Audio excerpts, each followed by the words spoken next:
Hello everyone, welcome back to my YouTube channel. This is Soumya. In this video, I'm going to talk about the concept hybridization. This is the part 3 video. Let's continue with this video. A cross between two pure line individuals having one or more contrasting pair of characters is called hybridization, and the progeny formed is called a hybrid. Hybridization ಅಂದ್ರೆ ಏನು? Hybridisation ಅಂತಂದ್ರೆ hybrid ಅಂತ ನೀವು local ಆಗಿ common ಆಗಿ use ಮಾಡ್ತೀವಿ. ಇದು hybrid ಅಂತಂದೇಳಿ ಅಂದ್ರೆ two pure individuals, okay, two pure line individuals having one pair of contrasting character ಆದ್ರೂ ಇರ್ಬೋದು, two peer of contrasting character ಆದ್ರೂ ಇರ್ಬೋದು, ಅದು ಮೋರ್ ದ್ಯಾನ್ ದ್ಯಾಟ್. ಎರಡು ಕ್ರಾಸ್ ಆದಾಗ ಆ ಪ್ರೋಸೆಸ್ನ ನಾವೇನಂತ ಹೇಳ್ತೀವಿ? ಹೈಬ್ರಿಡೈಸೇಷನ್ ಅಂತ ಹೇಳ್ತೀವಿ. ಅದರಿಂದ ಬಂದಿರತಕ್ಕಂಥ ಪ್ರೋಜನಿನ ನಾವೇನಂತ ಹೇಳ್ತೀವಿ? ಹೈಬ್ರಿಡ್ ಅಂತ ಹೇಳ್ತೀವಿ. ಓಕೆ, ಫಾರ್ ಎಕ್ಸಾಂಪಲ್ ಹೈಬ್ರಿಡ್ಸ್ಗೆ ಎಕ್ಸಾಂಪಲ್ ಹೇಳೋದಾದರೆ, ಇವಾಗ capital A small a, capital B small b hybrids ಅಂತ ಹೇಳ್ಬೋದು. And usually if you see hybrids are usually in heterozygous form. So you might already know what is homozygous, heterozygous, genes ಅಂದರೆ ಏನು ಎಲ್ಲ ನಾನು introduction ಕ್ಲಾಸಲ್ಲಿ first part 1 part 2 ನಲ್ಲಿ cover ಮಾಡಿದ್ದೀನಿ. You can watch those videos to get the basic introduction. Okay, so ಇವಾಗ hybridisation ಅಂದರೆ ಏನು ಅಂತಂದೇಳಿ ತಿಳ್ಕೊಂಡ್ವಿ. ನಾವು let's move on to the types of hybridisation. Types of hybridisation ಅಲ್ಲಿ 3 ಬರುತ್ತೆ. That is mono hybridisation, di hybridisation and poly hybridisation. ಇಲ್ಲಿ simple ಆಗಿ ನಿಮಗೆ ಒಂದು ಓವರ್ ವ್ಯೂ ಅಲ್ಲಿ ಹೇಳೋದಾದ್ರೆ, ನೇಮ್ ಅಲ್ಲಿನೇ ಹೇಳೋದಾದ್ರೆ, mono means single, di means 2, okay, poly means many. ಇವಾಗ ಫಸ್ಟ್ ಒನ್ನಿಂದ ಸ್ಟಾರ್ಟ್ ಮಾಡೋಣ. Mono hybridization. If a hybridization involves a single pair of contrasting character, then it is called as monohybridization. ನಾವು ಯಾವಾಗ monohybridization ಅಂತ ಕರಿತೀವಿ ಅಂದರೆ ನಾವು only single pair of contrasting ಕ್ಯಾರೆಕ್ಟರ್ನ ಕನ್ಸಿಡರ್ ಮಾಡಿರ್ತೀವಿ ಆ್ಯಂಡ್ ಅದರಿಂದ ಬಂದಿರತಕ್ಕಂಥ ಪ್ರೋಜನಿನ ನಾವೇನಂತ ಹೇಳ್ತೀವಿ? That is called as monohybrid ಅಂತ ಹೇಳ್ತೀವಿ. Okay, for example we are taking a plant ಅಂತ ಹೇಳ್ಕೊಳ್ಳೋಣ. So in that we are considering only one character. Okay, contrasting ಅಂದ್ರೆ ಅಪೋಸಿಟ್ ಅಂತ ಹೇಳ್ಬೋದು. ಅದರಲ್ಲಿ ಯಾವ ಕ್ಯಾರೆಕ್ಟರ್ ನಾವು ಕನ್ಸಿಡರ್ ಮಾಡ್ತಿದ್ವಿ? ಹೈಟ್ ಅಂತ ತಗೊಳ್ಳೋಣ. ದಟ್ ಈಸ್ ಹೈಟ್ ಅಲ್ಲಿ ಕಾಂಟ್ರಾಸ್ಟಿಂಗ್ ಕ್ಯಾರೆಕ್ಟರ್ಸ್ ಬಂದ್ರೆ ಯಾವ್ದು ಬರುತ್ತೆ? ಟಾಲ್ ಬರುತ್ತೆ, ಇನ್ನೊಂದು ಡ್ವಾಫ್ ಬರುತ್ತೆ. ಅಂದ್ರೆ ಟಾಲ್ ಮತ್ತೆ ಡ್ವಾಫ್ ಅಂದ್ರೆ ಶಾರ್ಟ್. ಸೊ ಇದೇನಾಗುತ್ತೆ, ನಾವು ಎಷ್ಟು ಕನ್ಸಿಡರ್ ಮಾಡಿದ್ರೆ ಸಿಂಗಲ್ ಪೇರ್ ಆಫ್ ಕಾಂಟ್ರಾಸ್ಟಿಂಗ್ ಕ್ಯಾರೆಕ್ಟರ್ನ ಕ್ರಾಸ್ ಮಾಡ್ತಾ ಇದ್ದೀವಿ. ಹಾಗಾಗಿ ಇದೇನು? Mono hybridization. ಅಂಡ್ ಬಂದಿರ್ತಕ್ಕಂಥ progeny mono hybrid, as simple as it is. Okay, and a monohybrid is heterozygous for a single genetic locus. ಹೇಳಿದೆ ಹೈಬ್ರಿಡ್ಸ್ ಯೂಶುವಲಿ, ಇದು ಈ ಪಾಯಿಂಟ್ನ ಮೈಂಡಲ್ಲಿ ಫಿಕ್ಸ್ ಮಾಡ್ಕೊಂಡ್ಬಿಡಿ. ಹೈಬ್ರಿಡ್ಸ್ ಯೂಶುವಲಿ ಏನಿರುತ್ತೆ? Heterozygous. They are heterozygous. Okay, next one is dihybridization. What is dihybridization? It involves two pure lines having two contrasting pair of characters. Okay, ಇಲ್ಲೇನಾಗುತ್ತೆ? dihybridization ಅಲ್ಲಿ ನಾವು two contrasting pair of ಕ್ಯಾರೆಕ್ಟರ್ಸ್ನ consider ಮಾಡ್ತೀವಿ. Progeny form ಆಗೋದನ್ನ ನಾವು ಏನಂತ ಹೇಳ್ತೀವಿ? Dihybrid ಅಂತ ಹೇಳ್ತೀವಿ. ಫಾರ್ ಎಕ್ಸಾಂಪಲ್, ಇದಕ್ಕೆ ಎಕ್ಸಾಂಪಲ್ ಹೇಳೋದಾದ್ರೆ, ನಾವಿಲ್ಲಿ 2 ಕ್ಯಾರೆಕ್ಟರ್ಸ್ನ ಕನ್ಸಿಡರ್ ಮಾಡಬೇಕು. 2 ಕ್ಯಾರೆಕ್ಟರ್ಸ್ ಯಾವ್ಯಾವು ಅಂದರೆ round yellow and wrinkled green. Okay, capital R, capital Y, small r, small y. So ಇಲ್ಲಿ ಏನಾಗಿದೆ? ಕ್ಯಾರೆಕ್ಟರ್ಸ್ ಏನಾಗಿದೆ? ಒಂದು ರೌಂಡ್ ಇದೆ ಮತ್ತೆ ಇನ್ನೊಂದು ಎಲ್ಲೋ ಇದೆ. ಕಾಂಟ್ರಾಸ್ಟ್ ಇರೋದು ಯಾವುದು? ರೌಂಡ್ಗೆ ರಿಂಕಲ್ಡ್. ಸೊ ರೌಂಡ್ ಅಂದ್ರೆ ಈ ತರ ನೀಟಾಗಿ ರೌಂಡ್ ಇರುತ್ತೆ. ರಿಂಕಲ್ಡ್ ಅಂದ್ರೆ ಹಿಂಗೆ ಸ್ವಲ್ಪ ಕಂಪ್ಲೀಟ್ ಆಗಿ ರೌಂಡ್ ಇರೋದು, ಅದಕ್ಕೆ ನಾವು ರಿಂಕಲ್ಡ್ ಅಂತ ಹೇಳ್ತೀವಿ. ಅಂಡ್ ಆಲ್ಸೋ ಅನದರ್ ಕ್ಯಾರೆಕ್ಟರ್ ನಾವು ಅದು ರೌಂಡ್ ಇರೋದು ಏನಾಗಿರುತ್ತೆ? ಯೆಲ್ಲೋ ಕಲರ್ ಅಲ್ಲಿ ಇರುತ್ತೆ. ಸೊ ರಿಂಕಲ್ಡ್ ಗ್ರೀನ್ ಕಲರ್ ಅಲ್ಲಿ. ಸೊ ಯೆಲ್ಲೋ ಮತ್ತೆ ಗ್ರೀನ್ ಆಗಿ ಏನಾಗಿದೆ? ಇದು ಕಾಂಟ್ರಾಸ್ಟಿಂಗ್ ಕ್ಯಾರೆಕ್ಟರ್ಸ್. ರೌಂಡ್ ಮತ್ತೆ ರಿಂಕಲ್ಡ್ ಕಾಂಟ್ರಾಸ್ಟಿಂಗ್ ಕ್ಯಾರೆಕ್ಟರ್. ಈ ತರ ಕಾಂಟ್ರಾಸ್ಟಿಂಗ್ ಕ್ಯಾರೆಕ್ಟರ್ ಇರೋದು ಎಷ್ಟು ಕನ್ಸಿಡರ್ ಮಾಡಿದೀವಿ? ಕ್ರಾಸ್ ಮಾಡೋಕ್ಕೆ 2ನ ಕನ್ಸಿಡರ್ ಮಾಡಿದ್ವಿ. ಹಾಗಾಗಿ ಇದು ಡೈಹೈಬ್ರಿಡೈಸೇಷನ್. And also a dihybrid is heterozygous for 2 loci. So single monohybrid ಅಲ್ಲಿ single genetic loci ಇರುತ್ತೆ and dihybrid ಅಲ್ಲಿ 2 loci ಇರುತ್ತೆ. Next the third one, polyhybridization. Poly means many. ಅಂದ್ರೆ ಇಲ್ಲಿ ಏನಾಗುತ್ತೆ? ನಾವು ನಂಬರ್ ಆಫ್ ಕಾಂಟ್ರಾಸ್ಟಿಂಗ್ ಕ್ಯಾರೆಕ್ಟರ್ಸ್ನ ಮೋರ್ ದ್ಯಾನ್ 2 ಕನ್ಸಿಡರ್ ಮಾಡ್ತೀವಿ. ಅಂತ ಹೈಬ್ರಿಡೈಸೇಷನ್ಗೆ ನಾವು ಪಾಲಿಹೈಬ್ರಿಡೈಸೇಷನ್ ಅಂತ ಹೇಳ್ತೀವಿ. ಅಂಡ್ ಪ್ರೋಜನಿ ಫಾರ್ಮೇಷನ್ ಆಗೋದನ್ನ ನಾವು ಪಾಲಿಹೈಬ್ರಿಡ್ ಅಂತ ಹೇಳ್ತೀವಿ. Okay, for example capital T ಇಲ್ಲಿ ನಾವು ಟಾಲ್ನೆಸ್ನ ಕನ್ಸಿಡರ್ ಮಾಡಿದ್ದೀವಿ, ರೌಂಡ್ನ ಕನ್ಸಿಡರ್ ಮಾಡಿದ್ದೀವಿ ಅಂಡ್ ಆಲ್ಸೋ ಏನು ಯೆಲ್ಲೋ ಕಲರ್ನ ಕನ್ಸಿಡರ್ ಮಾಡಿದ್ವಿ. ಅಂದ್ರೆ ಇಲ್ಲಿ ಕ್ಯಾರೆಕ್ಟರ್ಸ್ ಏನಾಗಿದೆ? ಮೋರ್ ದ್ಯಾನ್ 2 ಇದೆ ಅಲ್ವಾ? ಅದ್ರ ಕಾಂಟ್ರಾಸ್ಟಿಂಗ್ ಕ್ಯಾರೆಕ್ಟರ್ ಯಾವುದು? ಸ್ಮಾಲ್ ಟಿ ಡ್ವಾರ್ಫ್ ಆಗಿದೆ ಅಂಡ್ ಸ್ಮಾಲ್ ಆರ್ ಏನಾಗಿದೆ? ರಿಂಕಲ್ಡ್ ಆಗಿದೆ ಅಂಡ್ ಸ್ಮಾಲ್ ವೈ ಏನಾಗಿದೆ? ಗ್ರೀನ್ ಆಗಿದೆ. 3 pairs of contrasting characters more than 2 ಇದೆ. ಹಾಗಾಗಿ ಇದು ಪಾಲಿಹೈಬ್ರಿಡೈಸೇಷನ್. Okay, so I hope you understood about the hybridization. Now let's move about a A important person in genetics. ಅವ್ರು ಇಲ್ದೇ ಜೆನೆಟಿಕ್ಸ್ನ ನಾವು ಊಹೆನೂ ಮಾಡ್ಕೊಳಕ್ಕಾಗಲ್ಲ. ಅವ್ರ ಬಗ್ಗೆ ನಾವು ಅವ್ರ ಎಕ್ಸ್ಪೆರಿಮೆಂಟ್ಸ್ ಬಗ್ಗೆ ಅವ್ರ ಬಗ್ಗೆ ನಾವು ತಿಳ್ಕೊಂಡ್ರೆ that is Mendel's experiment. Mendel studied the 7 contrasting pair of characters in garden P, that is Pisum sativum. ಈ ಸೈಂಟಿಫಿಕ್ ನೇಮ್ಗಳು ಕೂಡ ನಿಮಗೆ ಗೊತ್ತಿರಬೇಕು. ನಾವು ಎಂತೆಂಥದ್ದು ಕಷ್ಟ ಇರೋದನ್ನೆಲ್ಲ ಓದ್ಕೊಂಡ್ಬಿಟ್ಟು ಸಿಂಪಲ್ ಆಗಿರೋದನ್ನ ಒಂದೊಂದ್ಸರಿ ಮರ್ತೋಗ್ತೀವಿ. ಸಿಂಪಲ್ ಆಗಿರೋದನ್ನು ನೆನ್ಪಿಟ್ಕೊಳ್ಳಿ, ಯಾಕಂದ್ರೆ ದೊಡ್ಡದನ್ನ ಅಚೀವ್ ಮಾಡೋಕೆ ಹೋಗಿದಾಗ ಸ್ಮಾಲ್ ಅಲ್ಲಿ ಮಿಸ್ಟೇಕ್ ಮಾಡ್ತೀವಿ. So that shouldn't happen. So Mendel study ಮಾಡಿದಾಗ ಎಷ್ಟು ಬರುತ್ತೆ, 7 ಕಾಂಟ್ರಾಸ್ಟಿಂಗ್ ಪೇರ್ ಆಫ್ ಕಾಂಟ್ರಾಸ್ಟಿಂಗ್ ಕ್ಯಾರೆಕ್ಟರ್ಸ್ನ ಅವನು ಯಾವ್ದ್ರಲ್ಲಿ ಫೈಂಡ್ ಔಟ್ ಮಾಡ್ತಾನೆ, ಪಿ ಪ್ಲಾಂಟ್ ಅಲ್ಲಿ ಫೈಂಡ್ ಔಟ್ ಮಾಡ್ತಾನೆ. Let's see what are those 7 ಕ್ಯಾರೆಕ್ಟರ್ಸ್. ಸೊ 7 ಕ್ಯಾರೆಕ್ಟರ್ಸ್ ಯಾವ ಅಂದ್ರೆ, first one plant height, that is dominant ಯಾವುದಾದ್ರಲ್ಲಿ tall which represented in capital T. Recessive trait ಯಾವುದು, dwarf which represented in small T. ಅಲ್ಲಿ F1 result ಏನು ಬರುತ್ತೆ, tall ಬರುತ್ತೆ. F1 result ಅಲ್ಲಿ ಏನು ಯಾವ ತರ ಬರುತ್ತೆ ಅಂದ್ರೆ capital T small T.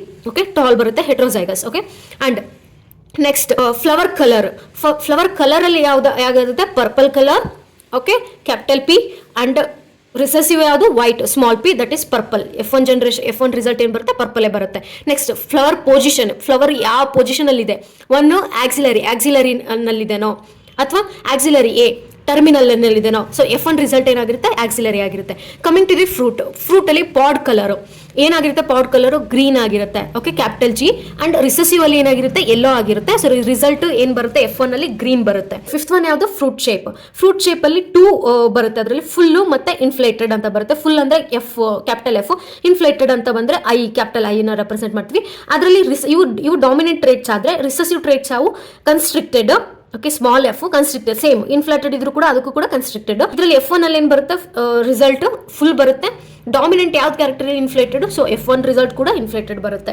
And coming to the seed shape ತಗೊಳ್ಳೋಣ first.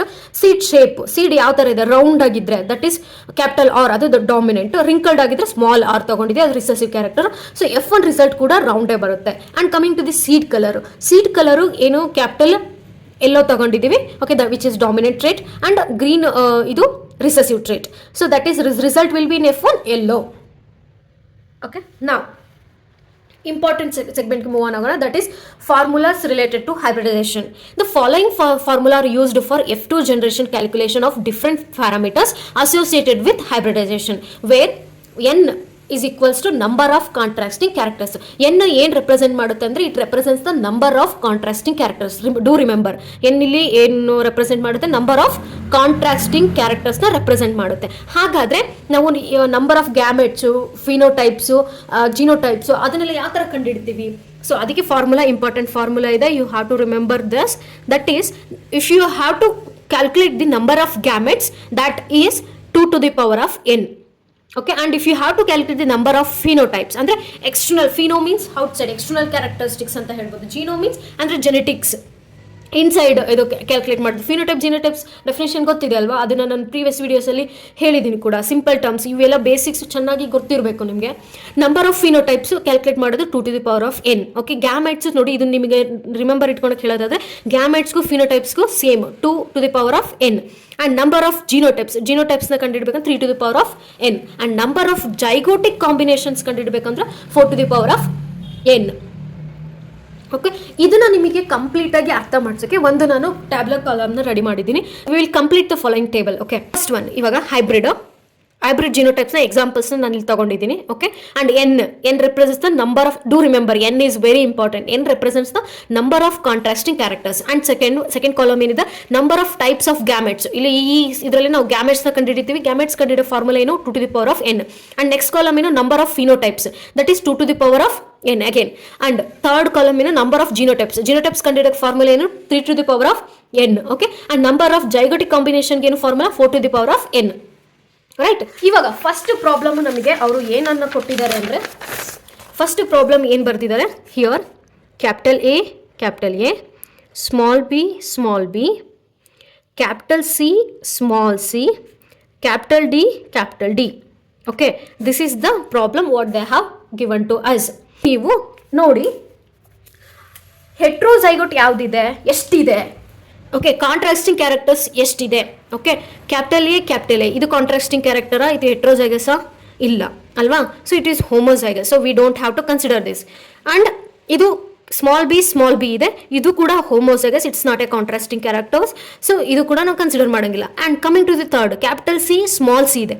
S, it is a heterozygous and it is a contrasting characters ಅಂತ ಹೇಳ್ಬೋದು ಅಲ್ವಾ.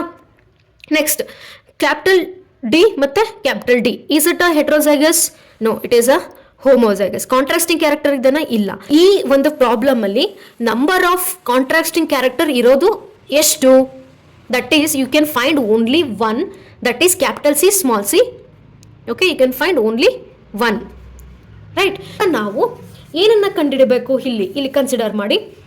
ಎನ್ ಅಂತ ಏನಂತ ಹೇಳಿದ್ವಿ? N is represents the number of contrasting character, right. Equals to ಏನಾಗುತ್ತೆ ಇಲ್ಲಿ? Contrasting character ಈ ಪ್ರಾಬ್ಲಮ್ ಅಲ್ಲಿ ಎಷ್ಟಿದೆ? 1 ಇದೆ, ರೈಟ್. ನೋಡಿ ಏನು ಬರ್ದಿದ್ದೀನಿ? N 1. Okay, next number of types of gametes. ನಾವು ಗ್ಯಾಮೆಟ್ಸ್ ನ ಕಂಡುಹಿಡಿತಾ ಇದ್ದೀವಿ. ಗ್ಯಾಮೆಟ್ಸ್ಗೆ ಫಾರ್ಮುಲಾ ಏನು? 2 to the power of n. ನಿಮ್ಗೆ ಅರ್ಥ ಆಗಲಿ ಅಂತ ಇಲ್ಲಿ ಜಿ ಅಂತ ಬರ್ಬಿಡ್ತೀನಿ. ಗ್ಯಾಮೆಟ್ಸ್ ನ ಕಂಡುಹಿಡಿತಾ ಇರೋದು. So formula 2 to the power of n. 2 to the power of n ಅಂದ್ರೆ 2 to the power of 1 ಏನು? 2 only, right? 2 to the power of n, 2 to the power of 1 is 2. Okay, so number of gametes ಏನು is equals to 2. Did I wrote that? Yes. Number of types of gametes is 2 here in this problem. Next, second, number of phenotypes. Phenotypes ಗೆ ಕಂಡುಹಿಡಿಯೋ formula ಏನು? 2 to the power of n. 2 to the power of 1 ಏನು? Here again 2. So phenotype is 2. Next, number of genotypes. Genotypes ನ ಕಂಡುಹಿಡಿಯಬೇಕು. Formula ಏನು? 2 to the power of, sorry, this is genotypes ಏನು? 3 to the power of n. 3 to the power of 1. Genotype ಏನಾಯ್ತು?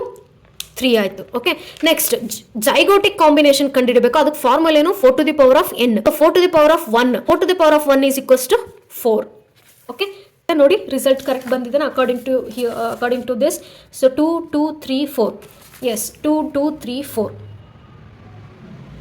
Right. Okay, question ನ solve ಮಾಡೋಣ.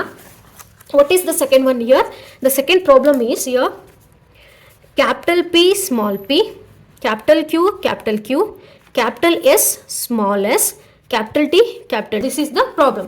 ಇಲ್ಲಿ first ನಾವು ಏನು number of contrasting pair of ಕ್ಯಾರೆಕ್ಟರ್ಸ್ನ ಕಂಡುಹಿಡಿಯೋಣ. ಸೊ ಇಲ್ಲಿರೋದು ಕ್ಯಾಪಿಟಲ್ ಪಿ ಸ್ಮಾಲ್ ಪಿ ಇದೆ, ಒಂದು ಸಿಕ್ತು ನಮಗೆ.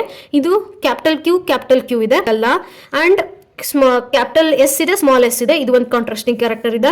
ಅಂಡ್ ಇದೇನಿದೆ ಡಬಲ್ ಕ್ಯಾಪಿಟಲ್ ಟಿ ಇದೆ, ಇದನ್ನು ಬರಲ್ಲ. ಹಾಗಾಗಿ ಇಲ್ಲಿ ನಮಗೆ ಏನು number of contrasting character is 2, right. Next of contrasting character here it is 2. ನಾವು ಗ್ಯಾಮೆಟ್ಸ್ನ ಕಂಡಿಡ್ಬೇಕು. First one ಗ್ಯಾಮೆಟ್ಸ್ನ ಕಂಡಿಡ್ತಿದ್ವಿ. ಅದಕ್ಕೆ ಫಾರ್ಮುಲಾ ಏನು? 2 to the power of n. Power of ಇಲ್ಲಿ ನಮಗೆ ಎನ್ ಏನು ಸಿಕ್ಕಿದೆ? ಇಲ್ಲಿ 2 ಸಿಕ್ಕಿದೆ. ಹಾಗಾಗಿ ಇಲ್ಲಿ ನಾವು 2 ಬರೆಯೋಣ. 2 to the power of 2 ಏನಾಗುತ್ತೆ? 2 4. ಸೊ 4 ಬಂತು ಗ್ಯಾಮೆಟ್ಸ್. ನೆಕ್ಸ್ಟ್ ನಾವು ಕಂಡುಹಿಡಬೇಕಾಗಿರೋದು ಫಿನೋಟೈಪ್ ಕೂಡ ಫಾರ್ಮುಲಾ ಏನು? 2 to the power of n. So 2 to the power of 2 equals to again 4, right. ನಾವು ಕಂಡುಹಿಡಬೇಕಾಗಿರೋದು ಜಿನೋಟೈಪ್ ಏನು? 3 to the power of n. ಹಾಗಾಗಿ 3 to the power of ನಿನಗೆ n ಏನು? 2 ಬಂದಿರೋದು. ಸೊ 2 3 ಎಷ್ಟು? 9. 3 into 3 is equals to 9. Next ಜೈಗೋಟಿಕ್ ಕಾಂಬಿನೇಷನ್ಸ್ನ ಕಂಡುಹಿಡಬೇಕು. ಅದರಲ್ಲಿ formula ಏನು? 4 to the power of n. Okay, 4 to the power of n ಅಂದರೆ 4 to the power of 2. So 4 into 4 ಎಷ್ಟಾಗುತ್ತೆ? 16. Okay, ಇದನ್ನು ನಾವೇನಂತೆ 16 ಏನಿದು ಡೈ ಹೈಬ್ರಿಡ್. ಓಕೆ, ಇದು ಏನಾಗುತ್ತೆ? ಕಾಂಟ್ರಾಸ್ಟಿಂಗ್ 1 ಕ್ಯಾರೆಕ್ಟರ್ ಇದೆ, ಇದು ಮೋನೋ ಹೈಬ್ರಿಡ್. ಇದು ಕಾಂಟ್ರಾಸ್ಟಿಂಗ್ ಕ್ಯಾರೆಕ್ಟರ್ ಎಷ್ಟಿದೆ? 2 ಇದೆ. This is dihybrid, right. We can fill here number of gametes. ಎಷ್ಟು ಬಂತ ಆನ್ಸರು ನಮಗೆ? number of gametes is 4 and number of phenotype is 4 and genotype is 9 and zygotic combination is 16 and this is monohybrid and this is dihybrid. Okay, third problem ಇದೆ. third problem ಏನಿದೆ? capital M small m, capital N small n, capital O, capital P, capital Q small Q ಇದೆ. ಈ ಪ್ರಾಬ್ಲಮ್ನ ನೀವು solve ಮಾಡಿ comment ಸೆಕ್ಷನಲ್ಲಿ number of contrasting character and number of genotype, number of gametes, number of phenotypes, number of genotypes and zygotic combination ಏನು answer ಬರುತ್ತೆ ಅಂತಂದೇಳಿ comment ಮಾಡಿ. I am hoping this video is very helpful and simple to understand the concept of genetics. I am hoping this video is going to help you. Please do share and subscribe. Thank you.